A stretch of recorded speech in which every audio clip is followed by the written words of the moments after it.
uns bagulho. Ok, se quiser colar aí, cola aí, pode.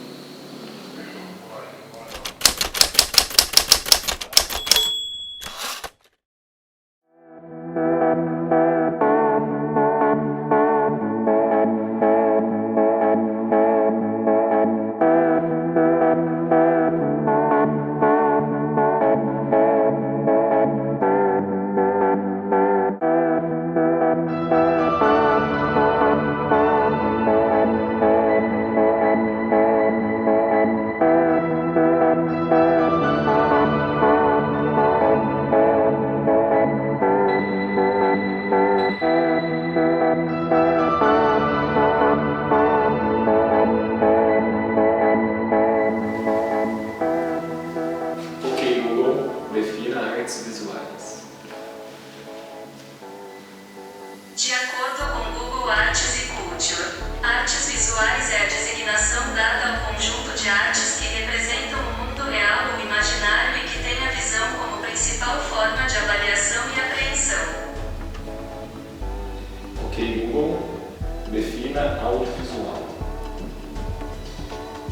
Aqui está a definição de audiovisual, que se destina a ouvir e estimular os sentidos da audição e da visão simultaneamente, disse de qualquer comunicação, mensagem, recurso, material, etc. Ok, Google, defina fotografia. Aqui está a definição de fotografia.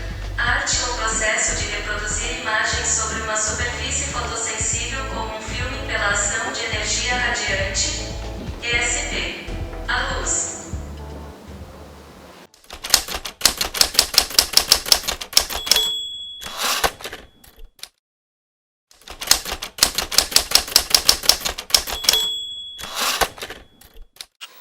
Ah, e dá pra ver, ué.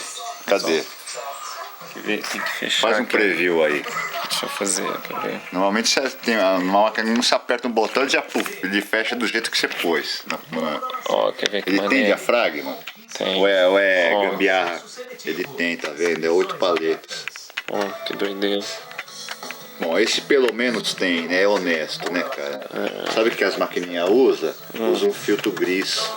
Olha que doido o Usa um diafragma. filtro cinza, cara. Você acredita? Sério, velho? Que sacanagem, Tipo velho. assim, você quer mudar de 2.8 para 5.6, entra um filtro cinza na frente. Não é um diafragma que fecha, meu. Olha que incrível o diafragma abrindo e fechando, velho. Eu vou pegar um outro pra você ver. Ó, tem muita gente fazendo, sabe o quê? Adaptando lente antiga em máquina digital. Porque as lentes antigas tem um... É mais gostoso de usar, sacou? Só que você perde o automatismo, né?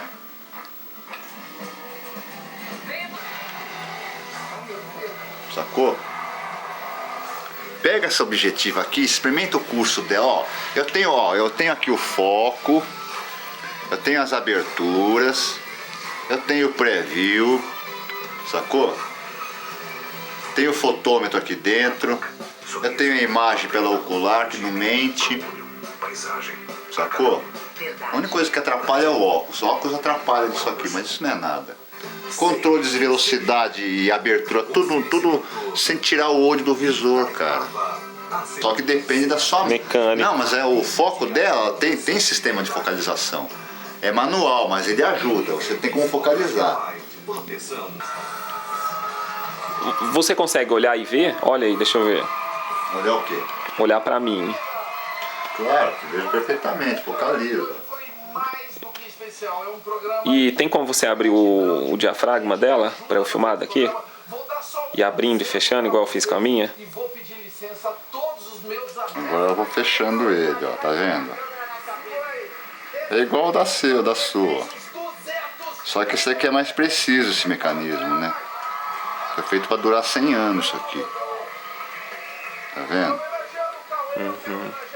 Percebe? E essa aqui não é tão boa quanto a da Leica, tem menos palhetas.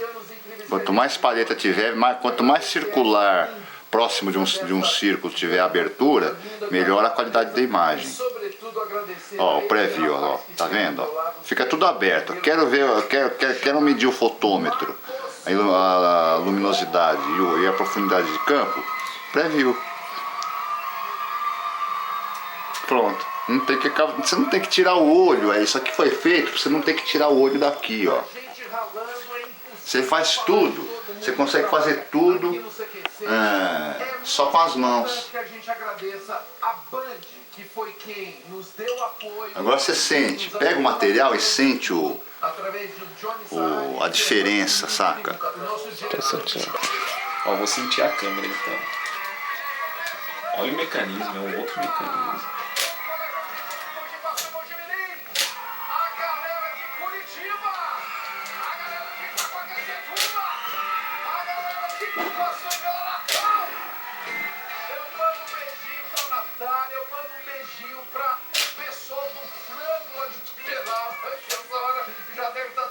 Você vê que o mecanismo tem outra qualidade do material, né, cara? A precisão é diferente, meu. Que legal. Muito curto o foco disso aqui, meu, o curso dele. Não, se você tá andando, fica difícil. Deixa eu ver. Ih, o colar não funciona nessa hora. Você tem que dividir o peso na mão da frente, segurando assim, ó, por debaixo da lente. É o melhor jeito de filmar isso. Aí você só mexe assim, ó. Quer ver? Segura assim a câmera. Isso. Aí você divide o peso entre essa mão eu nunca costumei fazer isso. Eu sempre deixei só o peso na mão direita, cara. É bom dividir. Não, mas é que usando assim, ó, na verdade acontece a mesma coisa, sabe por quê? Eu costumo apoiar por baixo. Eu apoio assim, ó, e mexo aqui, ó. Aí eu divido aqui o peso. Eu uso um dedo só, normalmente. Eu uso esses muitas vezes, ou dois só, assim, ó. Sérgio, essa máquina é muito levinha, se você segurar com uma mão só é moleza. Tem como eu pegar essa lente e colocar fazer um anel adaptador, não sai muito caro e dá pra você usar, só que o anel adaptador só o cara fazendo, meu. Não, mas tem lugar que vende, pronto. Para algumas lentes sim, lentes mais famosas, né? Essa daí eu não tenho certas dúvidas porque ela é muito antiga, né? Mas para uma lente moderna você acha facinho, cara.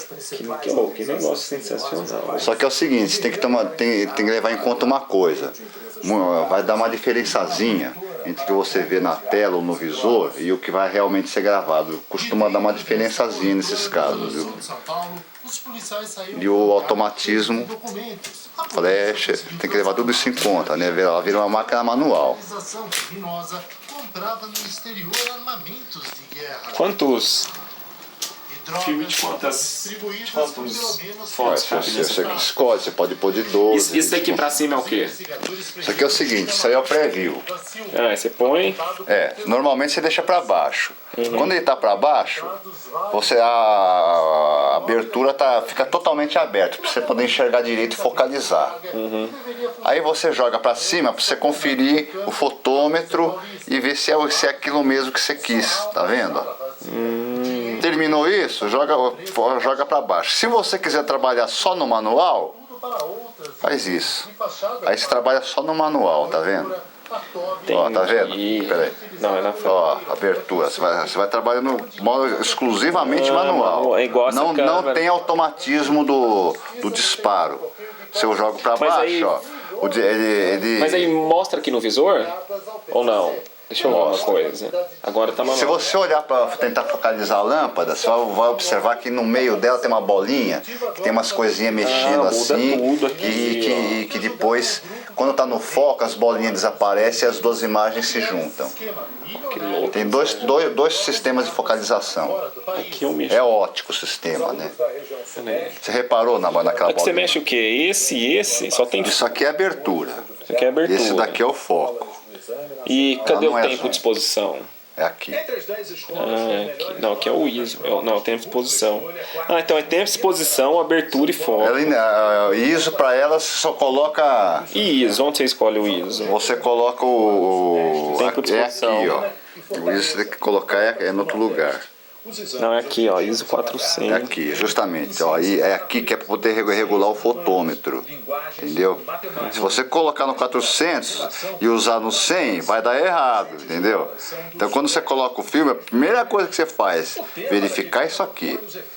Tem que ser o mesmo ISO do filme. Presta aqui a câmera, deixa eu... E essa aqui só vai até 400, não, ela vai até mais, vai até 1600 o fotômetro dela. O ISO dela ou o fotômetro? Fotômetro. O ISO do fotômetro, né? A regulagem do fotômetro. Que é porque você pega um filme de ISO 400 e puxa ele para 1600. Puxar filme, você nunca ouviu falar disso? Não. Na verdade, você regula a máquina para 1600 e usa um filme de 400. Você está dando menos exposição do que o necessário. Só que você vai revelar mais tempo. Entendi. Entendeu? Você vai super revelar, subexpor e super revelar. Só que tem que saber fazer, senão fica ruim. Fiz muito. Alquimia. Ô Sérgio, você era um Aí bruxo, você tem que usar um bruxo da revelador mais fotografia. apropriado, não pode ser o comum. Tem que ser aquele que eu fazia, que tem que ser resfriar 18 graus. Uma filmadorazinha, uma Samsunguinha desse tamanho aqui, ó, faz a mesma coisa que você. Só que ele não tem o seu conhecimento, a sua prática, o seu equipamento, os seus recursos, né? Tem nada. Não tem nem ética, você quer saber. Atrapalha todo mundo, incomoda as pessoas, entrando na frente, jogando luz, atrapalhando, não sabe trabalhar. Faz mais show do que o espetáculo em si. Você já viu fotógrafo que aparece mais que o show? Tem muito. Tem muito. Não pode. Isso aí não tem valor. Não pode cobrar pelo seu know-how, entendeu? O povo acha que know-how não vale nada. Tá bom, então faz você mesmo. Ele tinha uma história que parecia que Você sabe que pode fazer a mesma coisa que eu? Então faz, cara. Vamos fazer os dois juntos e depois nós comparamos a diferença de um pro outro. Olha lá, você esqueceu a porta do banheiro aberta, a privada aparecendo.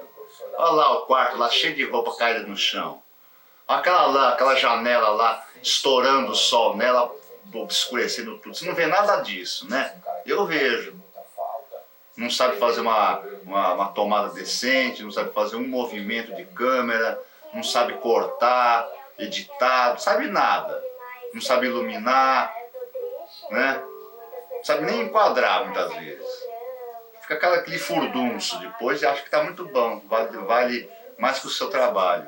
muito legais, eu acho que percorreram a vida do Marcelo. E Trabalho de quem mexe com fotografia, vídeo, arte, é desse jeito, cara.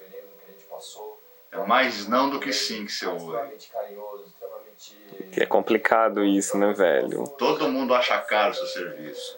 E o ruim que você vai num médico. Famoso, o cara pede R$1.000, o cara paga rindo. É É incrível aparência, isso. sabe por quê? Ele monta um estúdio bonito, uma salinha de recepção legal, põe lá umas girafas, uns aparelhos cabulosos, bonitos, lá que ele nem usa, né? Chama atenção pra caralho, aqueles montes de máquina, de coisa de arara de roupa, tal. Agora, pede pra olhar o álbum dele. Deixa eu ver o seu portfólio aí.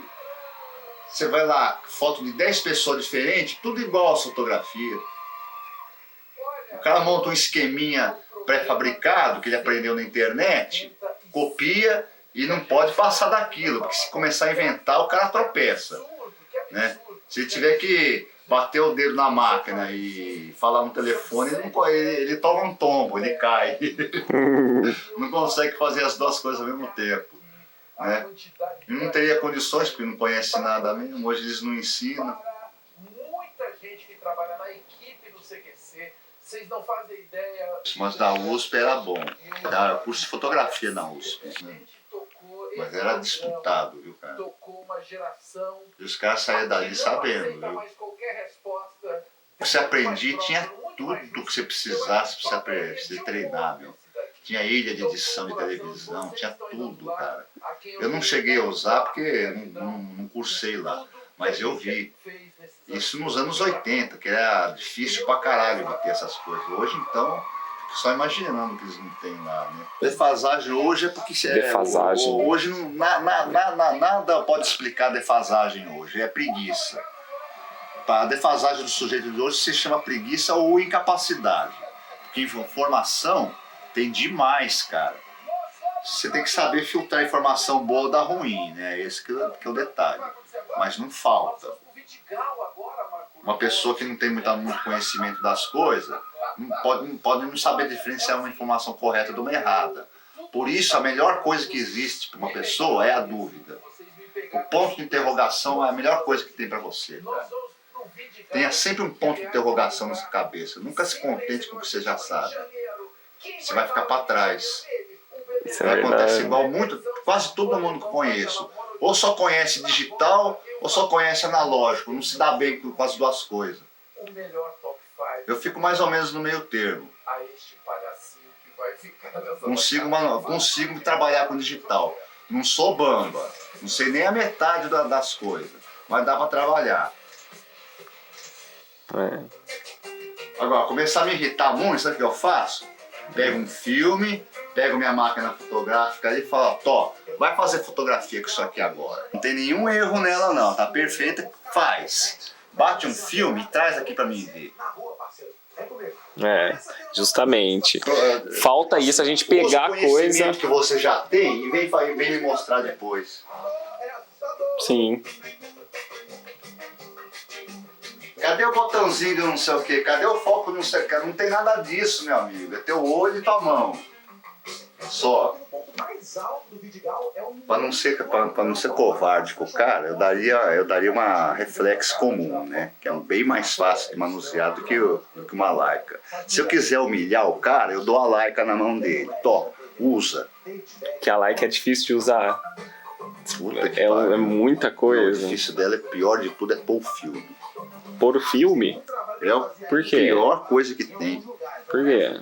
É que ela não tá aqui, eu mandei restaurar ela. Porque é muito difícil, tem que ter manha. Tem que desmontar a máquina pela metade, tirar a objetiva, tirar a tampa embaixo, tirar um carretel, encaixar nele, fazer ele deslizar suavemente na posição exata, o filme esticadinho, depois tem que abrir a cortina, enfiar o dedo e ajustar.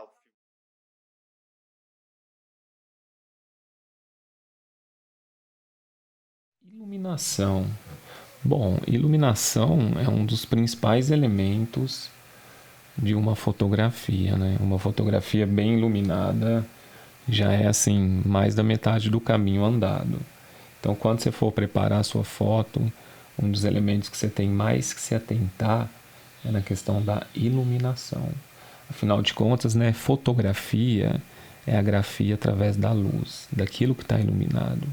Bom, aqui essas imagens eu consigo mostrar qual que é o poder dramático que uma luz pode trazer para uma cena. Aqui, por exemplo, ó, eu fotografei essa escultura que eu fabriquei de isopor com um flash em uma posição. Aqui eu já alterei a posição do flash. Olha o tanto que muda a leitura do objeto, drasticamente, né? Então, a fotografia ela tem muito essa característica, né, de modelar, de trazer certas informações à tona, de mostrar o objeto de uma maneira única, diferente, né, de pontos distintos. Ó. Então, quando você for fazer uma fotografia, quando você for compor um vídeo, alguma coisa do gênero, se atente à iluminação para você trazer à tona, né, aquilo que de fato você quer mostrar. Então foi uma passagem bem breve assim, sobre a iluminação. É um elemento muito importante, tanto é que se eu for parar para ficar falando, né, dá para falar assim muito e muito tempo. Mas em suma é isso, se atente porque ela tem um poder dramático muito grande. Você consegue trazer leituras distintas em torno de um objeto devido à iluminação que você faz nele, né? Então é um elemento dramático, tem uma carga dramática. ISO.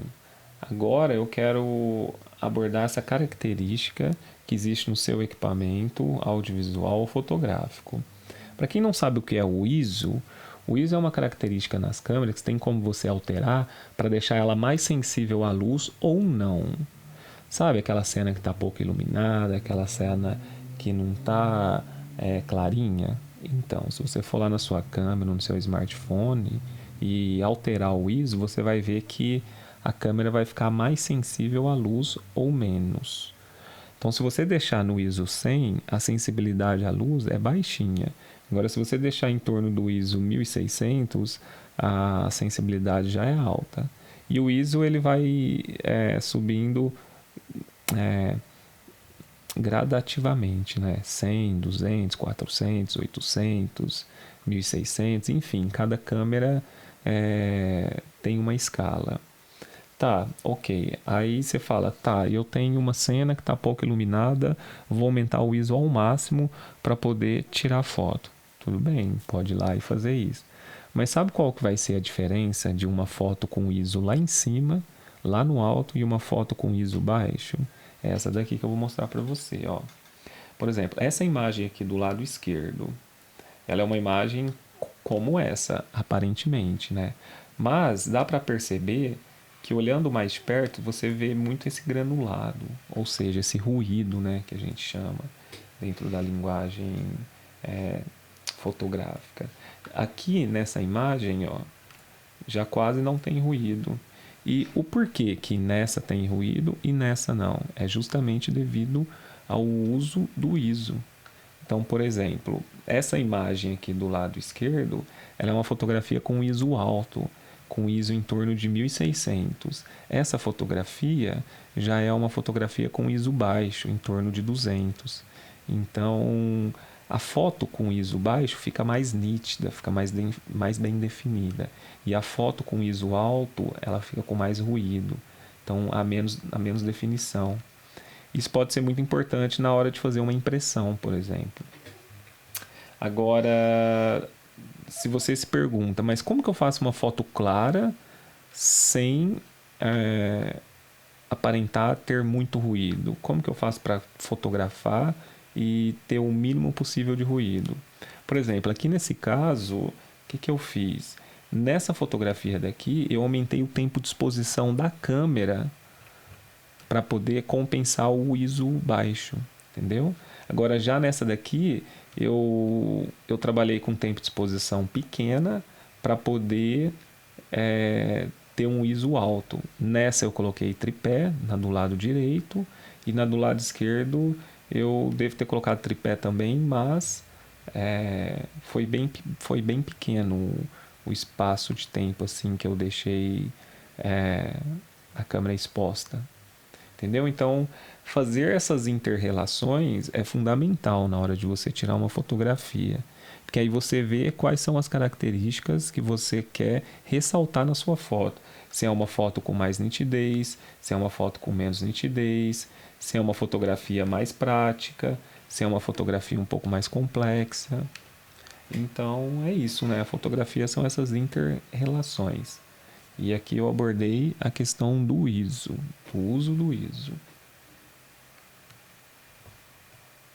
Bolinha, bolinha. Profundidade de campo. O que é, né, profundidade de campo dentro da fotografia e do audiovisual? Bom, a profundidade de campo é mais um recurso técnico que você tem em mãos para poder controlar a estética da sua fotografia, para controlar as características que ela vai ter.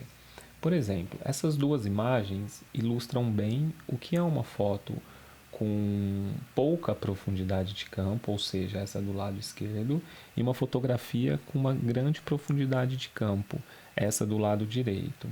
A profundidade de campo nada mais é do que a área nítida que você tem dentro da sua fotografia. Então, um exemplo, nessa fotografia aqui da direita, se eu colocasse pessoas do primeiro, segundo e terceiro piso, eu teria elas todas em foco de uma maneira bem aceitável, de uma maneira bem plausível. Já nessa daqui, eu deveria posicionar as pessoas ou os objetos já que no primeiríssimo plano, porque se eu colocasse no primeiro ou segundo piso, já desfocaria completamente as pessoas. Então, recapitulando, a profundidade de campo é a área de foco que você tem dentro da sua fotografia.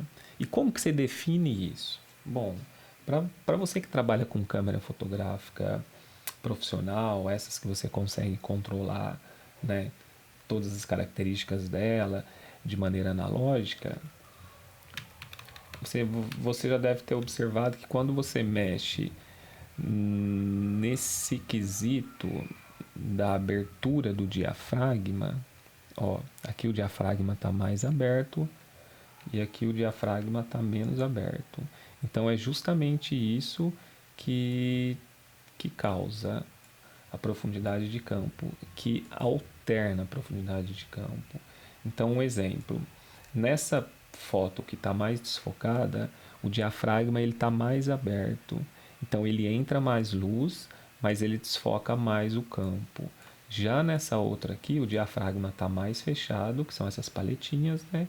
Então, consegue ter uma nitidez maior. Então, um exemplo, se você for tirar foto de uma paisagem, é melhor você trabalhar com o diafragma bem fechado para você ter mais nitidez e mais profundidade de campo.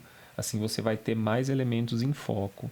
Agora, se você for tirar foto de pessoas, você pode trabalhar com um diafragma mais aberto, porque a organização das pessoas, quando se abraçam, elas ficam bem juntinhas, tal. Ó, um exemplo que eu tenho aqui é de uma fotografia que eu tirei de uma festa, né? Essas festas aí que eu vou fotografar, universitárias. Então aqui vocês conseguem ver bem, né? Tipo, aqui no primeiro plano, essa garota tá até com um pouquinho de desfoque, mas ela tá mais focada. Se você for comparando indo na escala até lá no fundo, olha o tanto que já desfoca. Isso aqui é a profundidade de campo. Na verdade, elas deveriam estar um pouquinho mais perto para as meninas que estão aqui no primeiro plano ficar bem no foco e desfocar pouco lá no fundo. Mas, como essa fotografia eu tirei ela à noite, tirei ela sem flash, usando uma 50mm, eu tive que deixar o diafragma bem aberto para eu receber o máximo possível de luz. Consequentemente, a minha profundidade de campo era menor. Aí ocasionou na estética dessa foto. Se eu tivesse colocado a abertura do diafragma menor, eu teria mais profundidade de campo, mas ela ficaria mais escura a fotografia. Se vocês observarem aqui, ó, ficou com bastante ruído também. Isso aqui é devido ao ISO alto, né? Trabalhar sem flash à noite é isso que dá. Quer ver? Tem uma outra foto aqui para mostrar também, ó. Profundidade de campo. Ó, primeiro plano, as pessoas completamente nítidas. Aí vai se afastando, ó, já vai ficando desfocado, entendeu? Então é legal você fazer essa inter-relação da altura do seu ISO com a abertura do diafragma da câmera e agora tem uma outra questão que é o tempo de exposição, né? Que eu vou falar agora.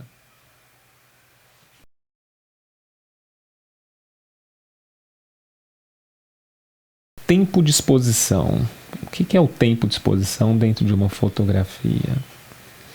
Seria o tempo que você deixa o sensor da câmera exposta à luz local, à luz que está rolando ali no momento. Ou seja, se você deixar por 1, 2, 3, 4 segundos ou mais que seja, o sensor da câmera vai ficar exposto a esse ambiente, então ela vai captando a luzes aos poucos até ela registrar bem essa luz. Então, seria mais ou menos essa foto que vocês estão vendo.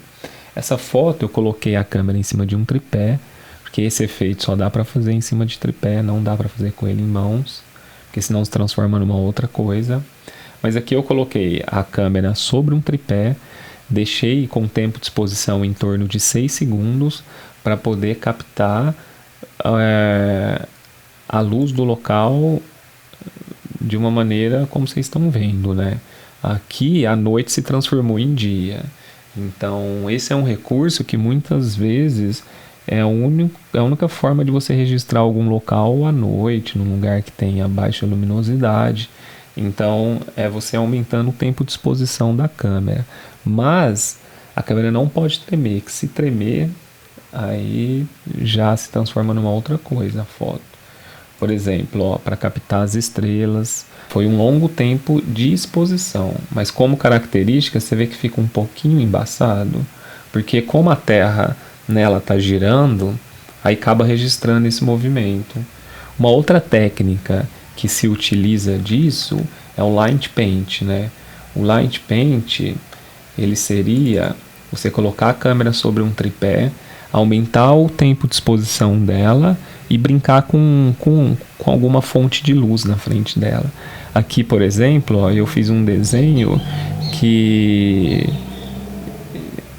dá a ilusão de uma máscara humana, de um rosto humano, de perfil assim e tal. Isso foi feito com algum fogo, com alguma chama. Então eu deixei a câmera um tempo de exposição alta e fui desenhando. Lá outro desenho com telefone celular. Aqui foi com isqueiro, né? Isqueiro, alguma fonte de, né? Alguma fonte de luz. Ó, aí tem como fazer algo assim bem bacana. Tem como você desenhar, enfim, né? Olha lá, fazer entorno, escrever no céu. Isso aqui é tudo com a câmera em cima do tripé, com tempo de exposição alta. Aí você põe lá, ela abre o diafragma e fica esperando alguns segundos, aí você define. Então é onde você pega, né, a luz por mais tempo, você registra essa luz por mais tempo. E é uma técnica muito utilizada para fotografia noturnas, né? Olha, você deixa a noite praticamente dia. Ó, essa aqui já ficou mais desfocada, né? Porque é mais difícil focar também. Então tem essa característica que para tirar foto de paisagens à noite é um excelente recurso, ou senão você pega e faz o Light Paint, né? Time-lapse. Bom, time-lapse é um recurso do qual você faz um vídeo a partir de várias fotografias. Por exemplo, nessa foto que você está vendo, ó, eu fui animando os objetos, coloquei a câmera em cima de um tripé, ia lá, empurrava o objeto um pouquinho e tirava uma foto. Saía de cena, né, tirava a foto. Empurrava mais um pouquinho, tirava a foto, mais um pouquinho. Aí depois você junta todas essas fotografias em um programa de edição de vídeos ou de manipulação de imagens e você consegue ter um vídeo no final. Tem muitas animações, aquelas animações de massinha que são feitas a partir desse recurso.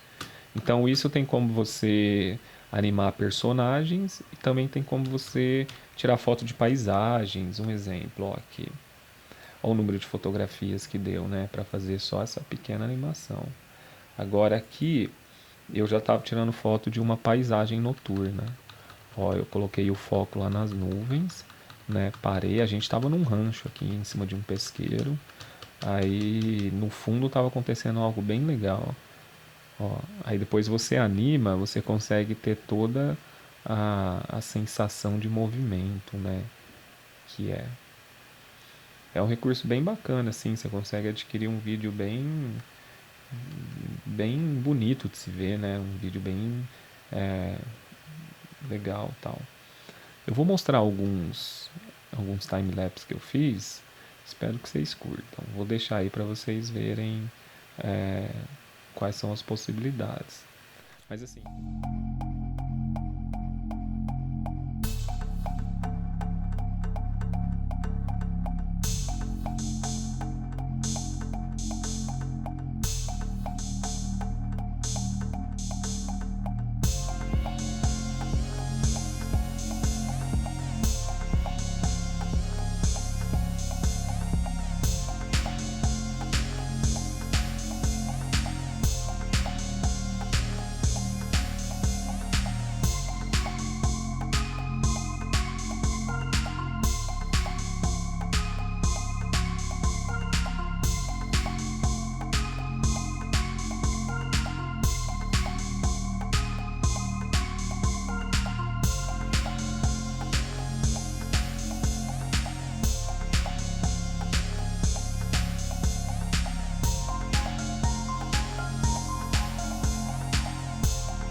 open source. É um termo em inglês que significa raiz aberta. O que é isso, né? Raiz aberta. Bom, antes de mais nada, eu quero explicar que eu estou aqui para falar sobre softwares. Justamente, eu vou focar mais na parte de softwares para manipulação de imagem. Eu só queria dizer que, hoje em dia, existem softwares que são de licença livre, ou seja, você pode adquiri-los sem ter que pagar aquelas taxas altíssimas, que geralmente as empresas de softwares privados cobram, né? Por exemplo, o Photoshop. Para você adquirir o pacote do Photoshop, para editar vídeos, por exemplo, você gasta cerca de R$ 90 mensais. E além do mais, olha só o que acontece. Quando você trabalha com Photoshop, com Adobe Premiere, enfim, com programas da Adobe ou outras empresas que cobram pela licença do software, quando você edita alguma imagem nele, quando você edita algum arquivo e quando você vai salvar esse arquivo, ele gera a extensão PSB, no caso aqui do Photoshop, né? Se for outro software, vai gerar uma extensão específica daquele software. Tá, e aonde que eu quero chegar com isso? Quero dizer o seguinte, que a partir do momento que você gera um arquivo PSB do Adobe Photoshop, ele só vai abrir no Photoshop. Então, se você tiver tendo a sua produção artística toda vinculada ao Photoshop, significa que você vai ter que ficar preso a eles forever, entendeu? Por muitos e muitos anos. Porque quando você quiser abrir algum arquivo seu, editar alguma coisa, você vai ter que ter o Photoshop para poder abrir. E o que acarreta isso? Custo na sua produção.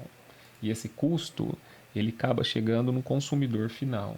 É onde você encarece os seus produtos e você deixa de ser competitivo em uma certa área, entenderam? Então, trabalhar com softwares livres, com softwares que não cobram licença, hoje em dia é algo assim incrível, é muito bom, porque tem softwares no mercado que atendem a necessidade tanto quanto um Adobe Premiere, um Photoshop. Bom, eu quero destacar dois softwares, que é o GIMP. O GIMP é um software de manipulação de imagem, ou seja, ele age da mesma maneira que o Photoshop. Ó, vou te mostrar a interface dele para você ter ideia. Aqui é uma intervenção artística que eu fiz em Torno de Franca há algum tempo atrás. Se der para vocês notarem, né, aqui é o tronco de uma árvore e aqui é a sombra que eu fiz alusão a essa árvore que não mais existe. E para fazer essa sombra eu queimei o capim. Enfim, a fotografia aqui, ela desempenha um papel de registro, né? Ela faz registro da minha intervenção artística. Aí o que eu faço? Voltando à questão do software. Ó, coloquei a foto aqui dentro do software. Esse software tem todas as ferramentas que você encontra no tipo Photoshop. Que esses programas de manipulação de imagem, o que mais importa são layers, né? Criar vários layers para você ir editando cada um separadamente e depois você junta todos esses. Então tem como você fazer circular a forma que você precisa, balancear a cor em um dado lugar, enfim, faz tudo que o Photoshop faz. E o melhor, a licença dele é gratuita, é livre. Então você não vai ficar amarrado a arquivos do Photoshop. E outra questão também, né? Como a licença dele é livre, o código dele é aberto. O que significa código ser aberto? Que o código raiz, o código fonte dele é acessível para todo mundo. Então, se você quiser desenvolver um plugin para você fazer um trabalho específico, você pode desenvolver e pôr ele para trabalhar juntamente com esse software. Então, para quem entende de programação, isso aqui é uma revolução. E assim, a dica que eu tenho é essa. Se você está produzindo em Photoshop, se você está produzindo em Adobe Premiere ou só softwares pagos, tente mudar, né, essa linha de desenvolvimento sua. Tente, a princípio, trabalhar com o que você já trabalha e vai mudando aos poucos. E você vai ver que é sensacional esses softwares. Aqui tem o Inkscape, que faz o papel do CorelDRAW, ou se não do Illustrator, também é muito bom para criar tipo vetores, desenhar e etc. Aqui está a interface dele, ó. trabalha como se fosse um Corel, como se fosse um, né, um Photoshop. Você consegue fazer tudo nele. É uma coisa assim bem bacana. Vale a pena. Vale a pena vocês dedicarem o tempo e aprender esses softwares. Por quê, né? Porque senão você vai ficar preso ao Photoshop forever. Isso daqui eu citei só 2 softwares, mas hoje em dia existe software open sources para todas as áreas. No meu caso, o que me fez eu mudar mesmo de software foi quando eu conheci o Blender. O Blender é um software para desenvolvimento de elementos tridimensionais, 3D. E ele veio para substituir ou competir, ou enfim, para fazer o trabalho que softwares como o 3D Max realiza, o AutoCAD. Então, olha só o preço da licença anual de um 3D Max. R$ 6.370 para cada computador. Imagina se você tem uma empresa com 10 computadores. O que vira isso no final do ano?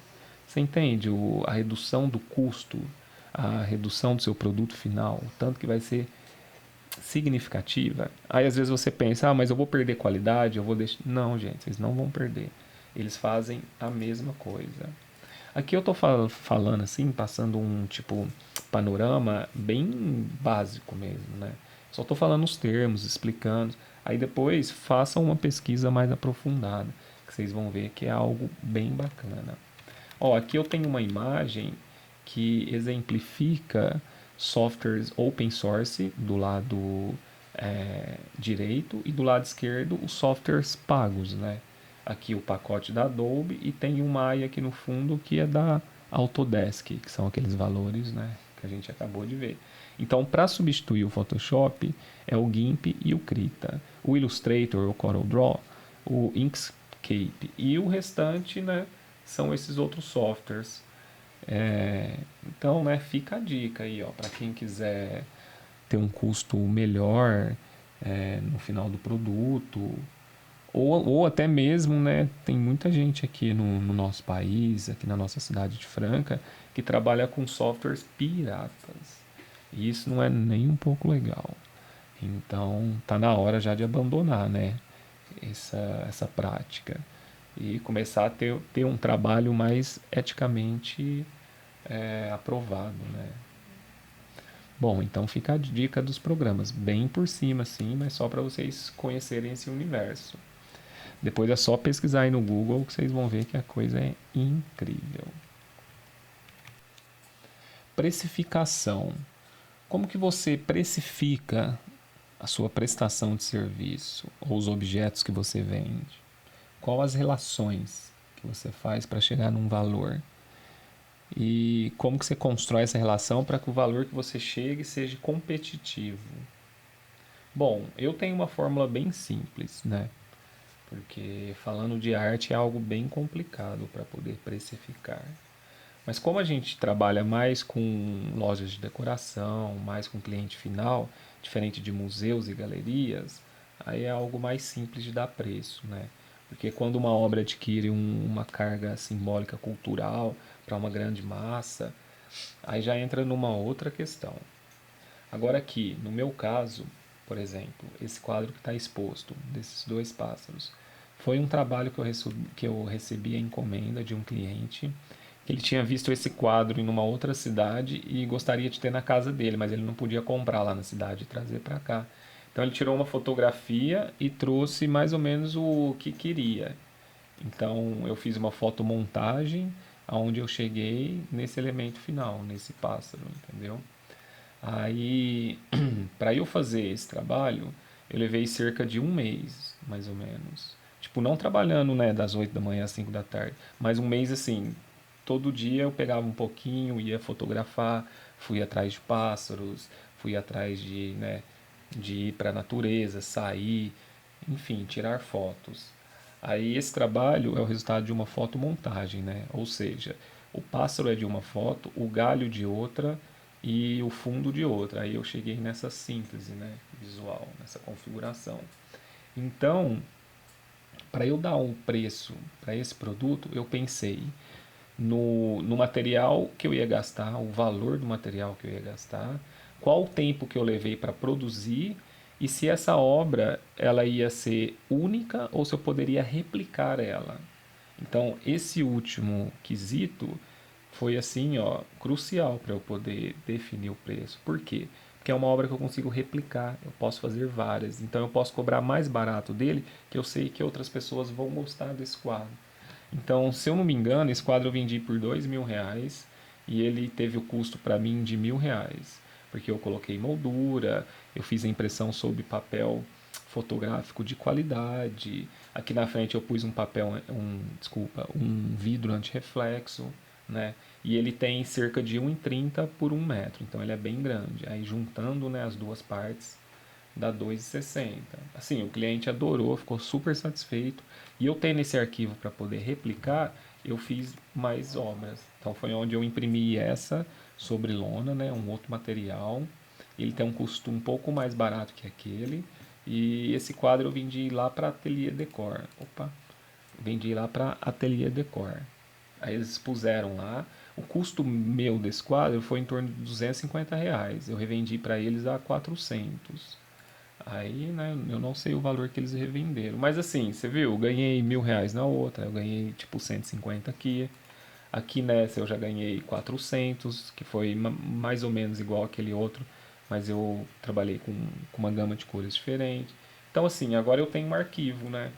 Um arquivo aqui comigo, ó, que eu posso imprimir a hora que eu quiser. Então, eu fiz uma relação, né, do custo do material que eu ia ter, do tempo que eu gastei e se esse produto era replicável ou não.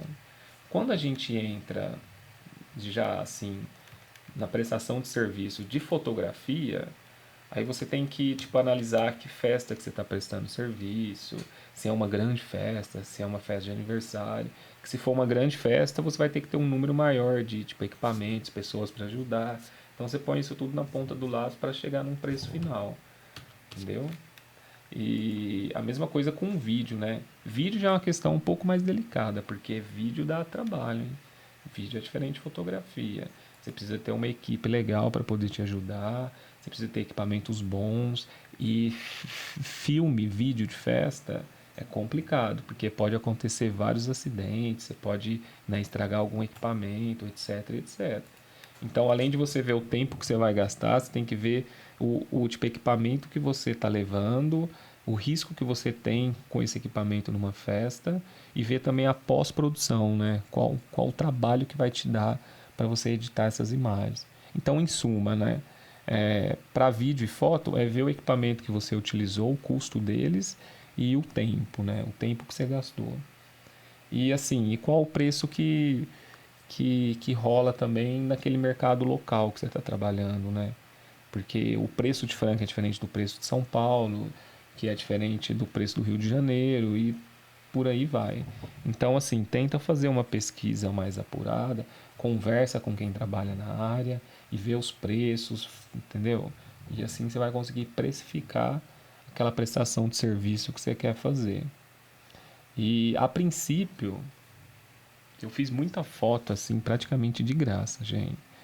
Eu chegava numas festas universitárias, por eu ser universitário, eu falava, olha, eu tenho um projeto, né, audiovisual e fotográfico, posso fazer uma foto aí? Aí a primeira eu fiz de graça, troquei só pela entrada da festa, segunda também, aí o pessoal gostou, aí de repente já estavam me convidando, aí eu vi que os convites estavam, tipo, frequentes, aí eu já comecei a cobrar.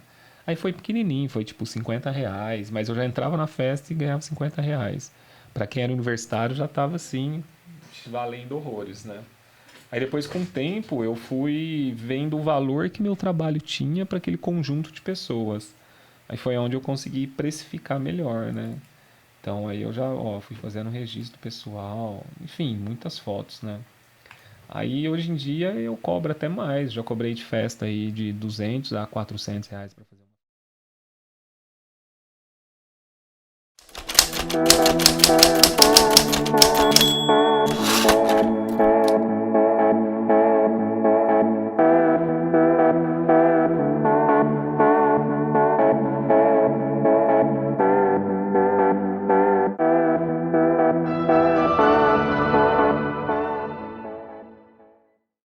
Primeiramente, eu vou começar com a câmera que eu utilizo, né?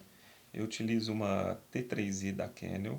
É uma câmera bem bacana, assim, mas ela não é full frame. O sensor dela é cropado. Olha lá o sensor. E ela tem a lente intercambiável, ou seja, eu posso trocar a lente. Isso é uma função essencial para qualquer câmera. Mas ela é uma câmera semi-profissional. Aí, além dessa lente grande angular, eu tenho outras duas lentes. Essa lente aqui, o objetivo dela é para tirar foto em espaços fechados, tipo dentro de casa, dentro de espaços arquitetônicos, porque eu consigo deixar o ângulo dela bem aberto. Então, quando eu precisar fazer outro trabalho, por exemplo, eu preciso tirar fotos de pessoas que estejam bem longe ou objetos bem distantes, eu já utilizo essa lente, que é uma teleobjetiva, que ela é de 55mm a 250. Então, com isso eu consigo ter um zoom bem grande. Aí eu venho e encaixo ela aqui. E quando eu quero fazer alguma filmagem, ou eu quero tirar foto em lugares que a luminosidade é baixa, eu utilizo a 50mm, que é uma lente fixa. Ela não tem zoom, então ela só fica de uma maneira. Mas, né, de contrapartida, ela é muito clara. Ela é uma lente bem boa. Então essas são as lentes que eu utilizo. Todo material fotográfico ele é muito sensível. Esse sensor que tem, ó, que vocês podem ver lá dentro, o espelhinho, ele é muito sensível. Então, existe alguns acessórios que você adquire para proteger a câmera, né? No caso aqui, ó, eu quero apresentar para vocês os filtros. Esses filtros, eles funcionam como se fosse um óculos de sol para as lentes, para as câmeras. Assim você protege a lente da intensidade do sol do meio-dia, por exemplo, ou de uma luz direta, né? Com isso você vai ter uma qualidade de imagem melhor no final. Então eu tenho diversos filtros, tenho esses outros, enfim, tem filtro para vários fins. Depois vocês fazem uma pesquisa mais aprofundada aí. Para proteger também a lente de um possível raio solar intenso, a gente utiliza esse parasol. Né? Esse parasol, ele funciona como se fosse um chapéu, um boné para as lentes, entendeu? Então protege aquela luz direta, então dá, né, dá um resultado melhor no final também, esse parasol. Aí, isso é quando eu estou fazendo fotografia em parte externa, né? Eu utilizo todos esses elementos. Quando eu vou para a parte interna, aí geralmente eu trabalho mais com flashes, né? Então eu tenho dois flashes, eu tenho um da Canon e tenho um da Yangwoo. Esses flashes, eles são uns flashes que dão um resultado bem bacana e eu trabalho com eles geralmente fora do corpo da câmera. Eu não acoplo eles aqui, ó, em cima, onde geralmente, né, o pessoal coloca o flash. Aqui em cima eu coloco esse radiotransmissor. O que é isso? Isso daqui você coloca na câmera, aqui em cima encaixado, e esses dois receptores você coloca um em cada flash. Encaixa ele bonitinho aqui em cima, e depois eu levo esses flashes para um tripé. E nesse tripé ele vai receber um sinal desse radiotransmissor para cá, é onde ele aciona o flash e faz disparar. Então eu tendo dois flashes, eu coloco um flash num canto, outro no outro, e o que eu quero fotografar eu geralmente coloco no meio. Aqui do lado é um viewfinder. Viewfinder é uma proteção que você coloca na parte de trás da câmera, aqui no monitor LCD dela. Você vem, né, coloca ele aqui e, né, ele auxilia para fazer filmagens e fotografias em lugares abertos. Tipo, se você estiver na natureza, tiver aquele solzão, sabe quando você olha na tela do seu celular e você não consegue enxergar o que tem? Então isso meio que protege e deixa, né, como se fosse uma câmera escura. Aí você consegue olhar e ver como que está sendo a fotografia. Então para filmagem, para foto em ambiente externo é muito bom, é muito legal. Deixa eu voltar isso aqui para cá, né? Aí aqui eu tenho um controle remoto, disparador, que eu ligo na câmera e assim eu consigo tirar foto sem precisar mexer nela. Depois eu vou mostrar melhor o uso que eu faço dele. Aqui eu tenho pilhas recarregáveis, né, que eu utilizo nos flashes. Aqui eu tenho uma câmera 360 graus. Essa câmera ela tira 2 fotos simultaneamente. Então depois ela faz a unção e faz aquelas fotos parecidas com o Google Maps, onde você consegue interagir, ver o todo. É muito bacana. Eu utilizo geralmente para tirar foto de ambientes arquitetônicos, quando você quer mostrar alguma casa à venda ou para alugar. É bem legal. Aqui eu tenho um drone, né? Esse drone eu utilizo para fazer fotografias aéreas, ou se não, quando eu preciso de alguma câmera que me siga para eu falar algum assunto e tal. Enfim, é um drone que tem diversas funções e várias utilidades. E dá para realizar vários trabalhos com ele. Aqui a parte de vídeo, né? Eu tenho um gravador Zoom H4n, que ele é acoplado em um microfone Rode. Então, esse áudio que vocês estão ouvindo, eu não estou usando o áudio do telefone celular. Estou gravando o áudio aqui e passando, né, para cá. Depois eu faço isso na edição.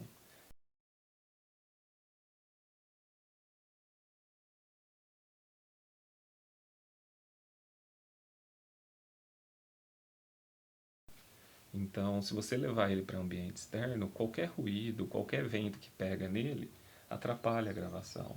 Então, aí, geralmente a gente põe essas proteções, né? É chamado de Priscila essa proteção. É um termo genérico, né, para poder definir esse objeto. Deixa eu tirar a proteção, aí você tira a proteção dele, ó, esse é o objeto. Aí você abre aqui no fundo e você coloca o microfone aqui dentro. Inclusive eu tenho até um segundo microfone, que já está lá dentro. É um equipamento muito útil também e muito utilizado na indústria do cinema para poder captar som em parte externa. E aqui em cima eu tenho um rebatedor, né? O rebatedor é um local, é um objeto, né, quer dizer, que você coloca uma luz contra ele, ou pode ser a luz solar, luz direta, natural, ou uma luz artificial, e ele rebate a luz. Isso é muito bom para você, né, utilizar as luzes que tem no local, ou se não, criar, compor uma cena. Então, assim, em suma, esse é o equipamento que eu tenho.